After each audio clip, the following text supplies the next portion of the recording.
नमस्कार। बिहार से लेकर पश्चिम बंगाल तक भारत के भी कई हिस्सों में चावल की खपत काफ़ी ज़्यादा है और बड़ी तादाद में भारत के कुछ हिस्सों में लोग चावल खाना पसंद करते हैं और इसकी डिमांड हाई है।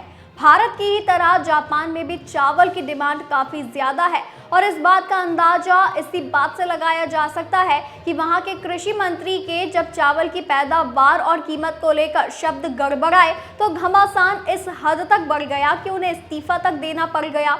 दरअसल जापान में चावल की खपत ज्यादा है, लेकिन इन दिनों वहां पर चावल की कीमतें आसमान छू रही है, जिसको लेकर देश में लोगों के बीच हाहाकार देखा जा रहा था और चावल की कीमत को लेकर लोगों के बीच रोष दिखाई दे रहा था। वहीं दूसरी तरफ जहां कीमत आसमान छू रही है, वहीं सप्लाई की भी शॉर्टेज है। इसी बीच मंत्री का ऐसा बयान सामने आया कि लोग आग बबूला हो गए और उनको इस्तीफा ही देना पड़ा।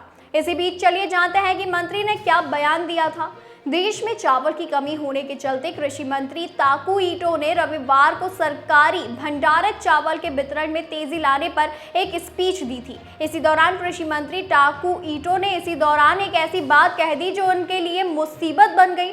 कृषि मंत्री ने कहा कि मैंने खुद कभी चावल नहीं खरीदे हैं। सच कहूं तो मेरे समर्थक मुझे काफी चावल देते हैं। मेरे घर में मेरी पेंट्री में इतना चावल है कि मैं इसे बेच सकता हूं। मंगलवार को पत्रकारों से बात करते हुए जापान के प्रधानमंत्री शिगेरू इशिबा ने भी कृषि मंत्री के बयान से किनारा कर लिया है। उन्होंने मंत्री के बयान को लेकर कहा कि ये टिप्पणियां चावल की बढ़ती कीमतों से जूझ रहे उपभोक्ताओं और चावल उगाने के लिए कड़ी मेहनत करने वाले किसानों दोनों के लिए बेहद आक्रामक थी। साथ ही उन्होंने कहा कि मंत्री को ईमानदारी से माफी मांगनी चाहिए और चावल की कीमतों को स्थिर करने के लिए ठोस कदम उठाने चाहिए।